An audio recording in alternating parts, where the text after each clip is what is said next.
Good morning. Good morning, everyone, and it's good to see you all here today.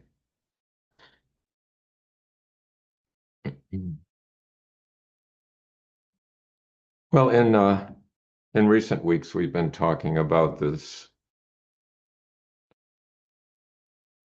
12th century Japanese poet and Buddhist monk Saigyo.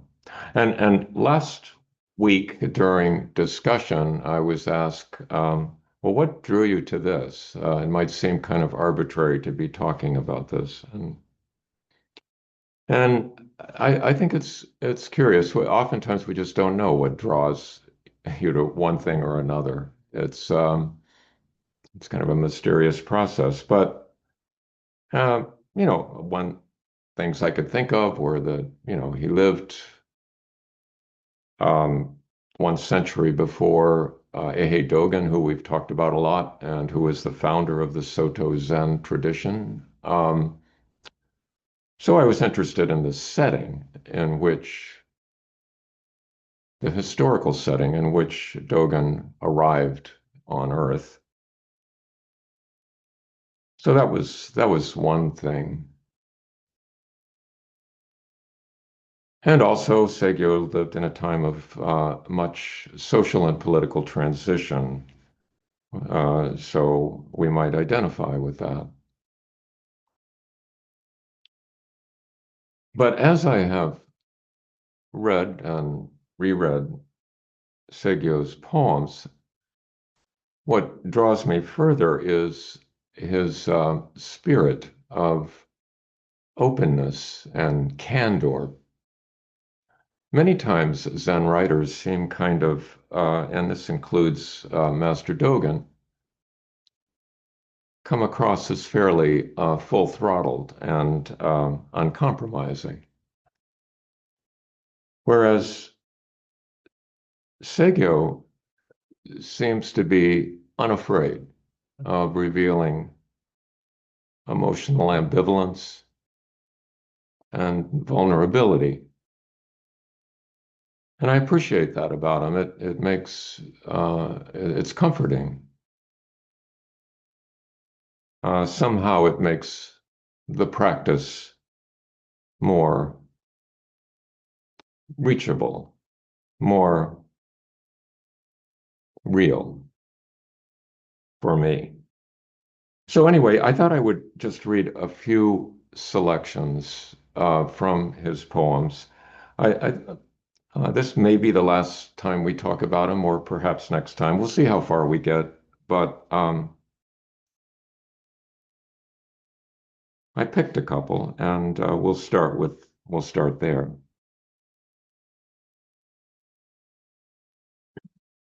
They're all short.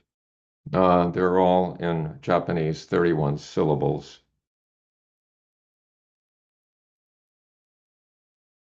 A world without the scattering of blossoms, without the clouding over of the moon, would deprive me of my melancholy.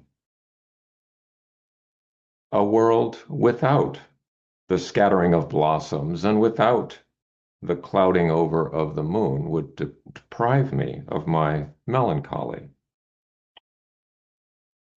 Well, first of all, I, I would like to assert that I don't think this poem is about romanticizing depression.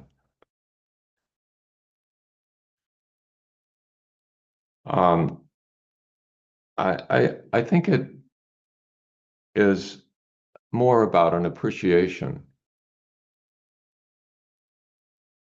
for the gains and losses that occur during life.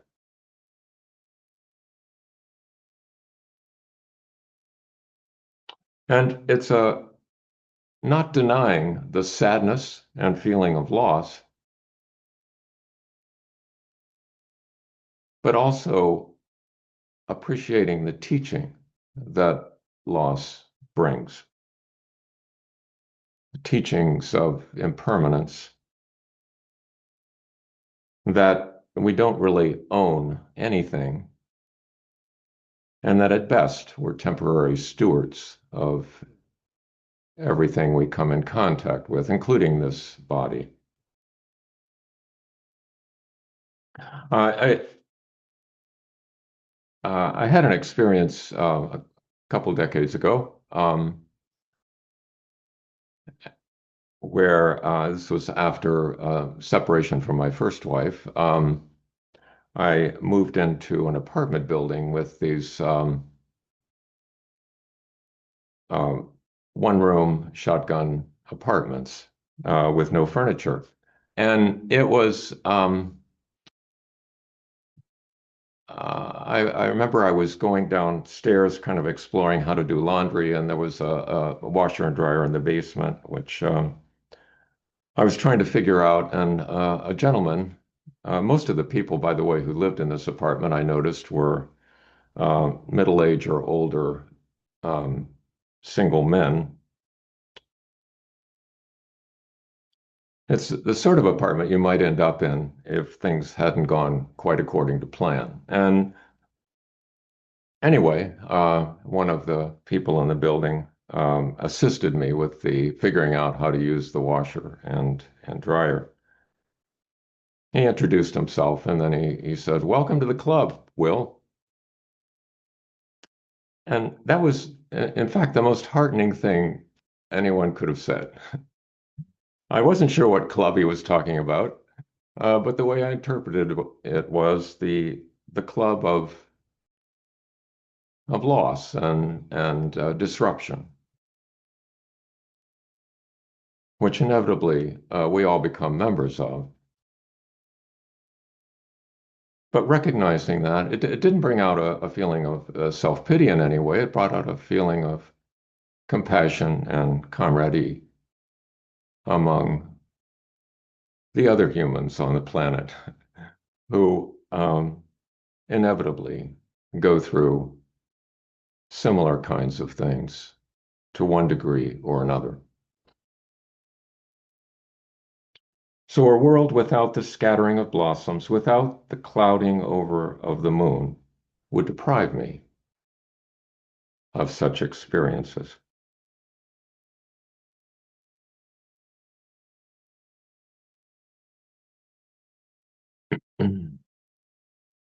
The second poem that struck me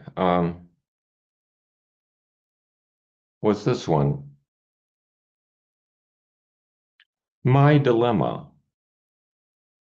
that deep realization will never come to my mind, the truth of which my mind realizes all too well.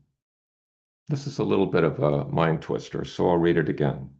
My dilemma, that deep realization will never come to my mind, the truth of which my mind realizes all too well. Um,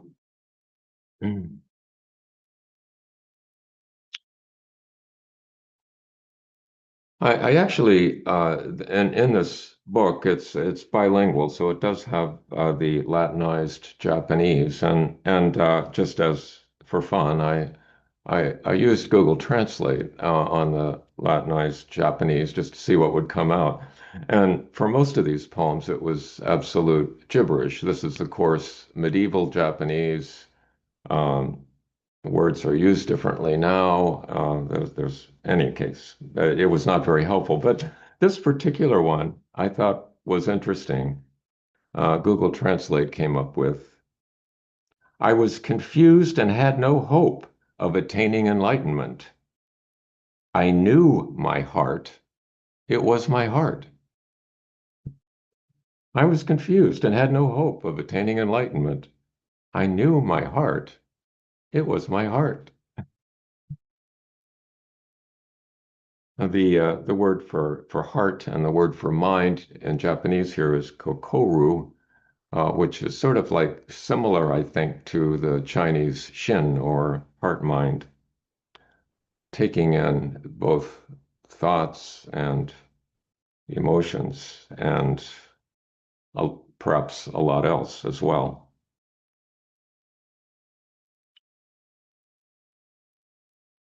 But I thought this poem to me spoke to the ineffability of this thing we call prajna, wisdom beyond wisdom, the ungraspable nature of it.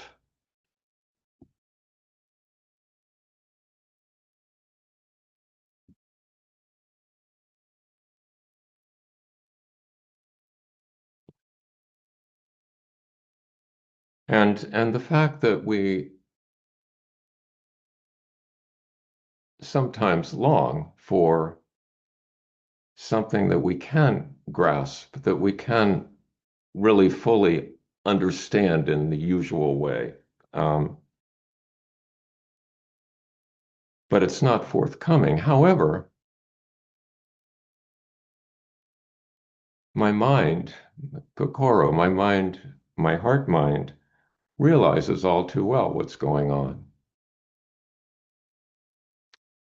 And I think Zazen is an entryway to that realization that is frustratingly at times beyond our discursive comprehension.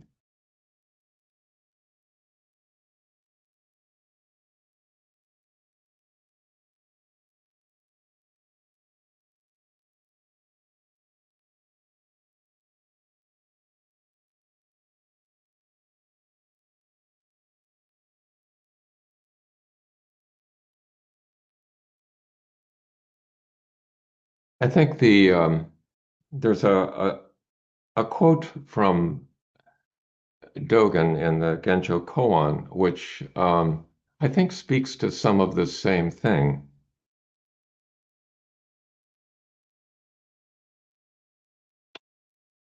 And it goes like this: when dharma does not fill your whole body and mind, you think it is already sufficient. When dharma fills your body and mind, you understand that something is missing.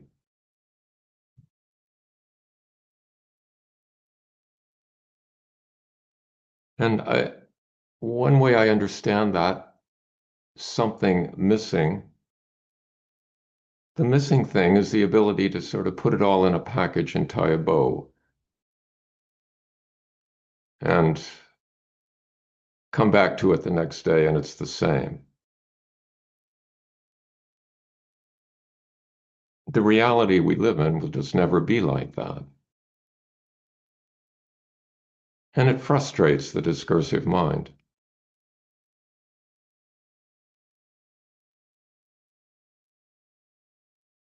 So when Dharma fills your body and mind, you understand that something is missing.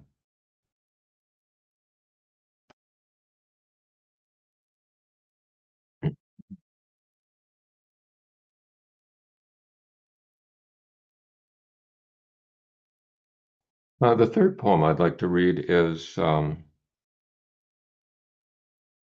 hoped for, looked for, guests just never made it to my mountain hut, whose congenial loneliness I'd hate to live without.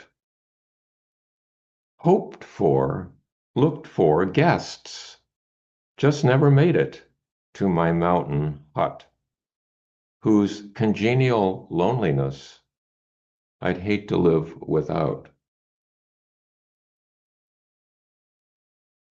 So Saigyo he didn't spend much time in monasteries. He traveled a lot and spent much time in little huts that he constructed.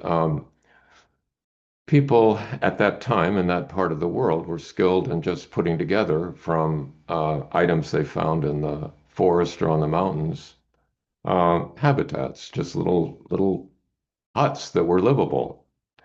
Of course, they didn't have central heating and they didn't have running water, but they were habitable, and it was common for people such as Sogyo sort of these spiritual, independent spiritual seekers to live in such places.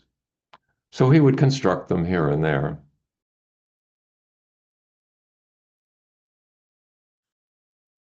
And oftentimes he was in kind of lonely mountainous settings. And here he's speaking to the loneliness that he experienced as both something he would hate to live without and also something he would gladly sacrifice for a guest or two at times. And that, to me, the ability to express and be aware of that emotional ambivalence that probably we all feel to some extent or another of wanting to be alone, but also wanting to be a part of a group, a society, a circle of friends.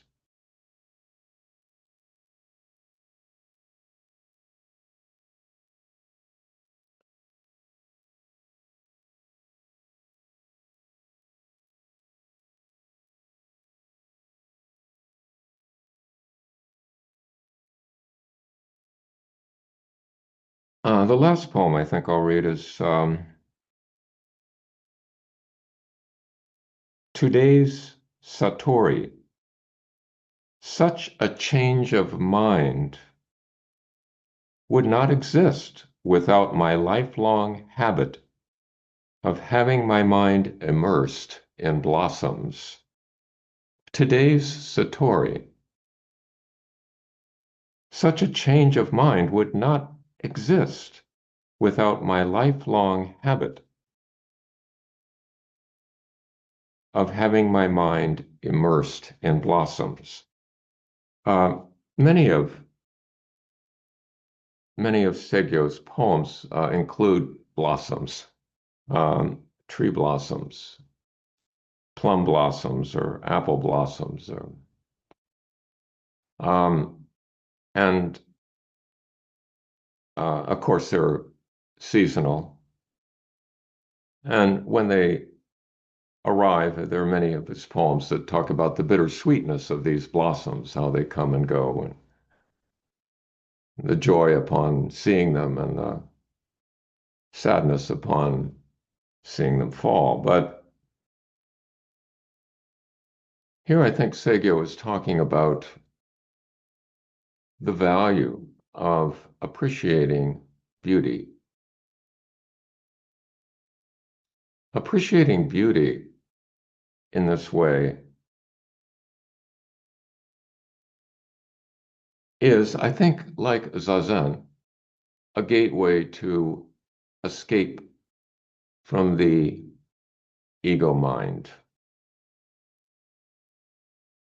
from self-centeredness and preoccupation with defense of the self.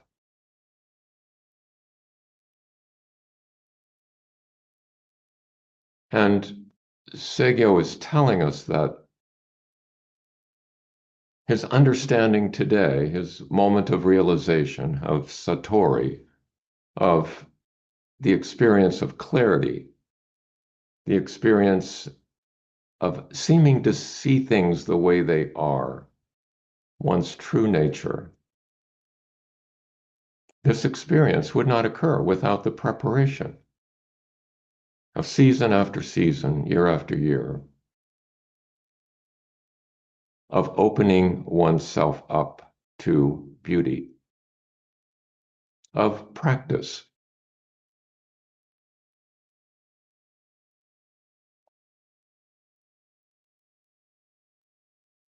I think for Saigyo, beauty was the preferred gateway to realization. For Dogen, it was Zazen, sitting meditation. There are many Dharma gates.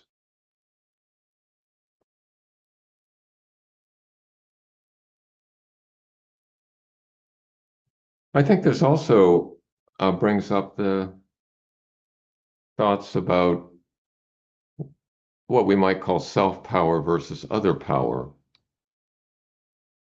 how realization seems to come to us. But we do, in some way, need to make ready for it, make preparation, open ourselves up, allow it.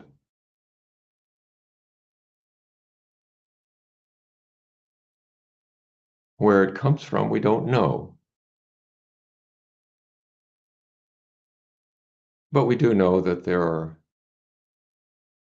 ways we can interfere with its reception and ways that we can favor the reception of satori, of realization, of understanding, of prajna.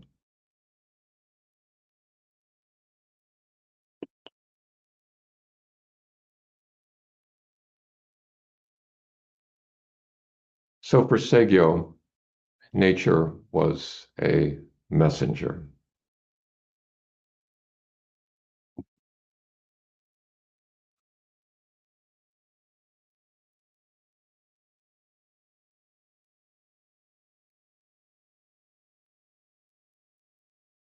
I think I'll just add one more poem. Curling in the heat, this small field's grass blades now find shelter under cooling clouds. Night falls with rain from the vast sky. Curling in the heat, this small field's grass blades now find shelter under cooling clouds. Night falls with rain from the vast sky. I think I'll leave that one without comment. So I wonder if any of these poems or discussion of the poems brings up anything that you can relate to in your own life, or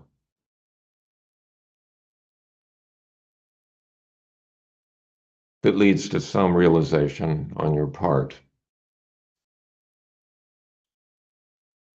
that you can resonate with. So I think we'll just stop there with that, and I'll go into breakout rooms, and I'll see you in a few moments. But thank you so much for listening today. Thank you for being here, all of you.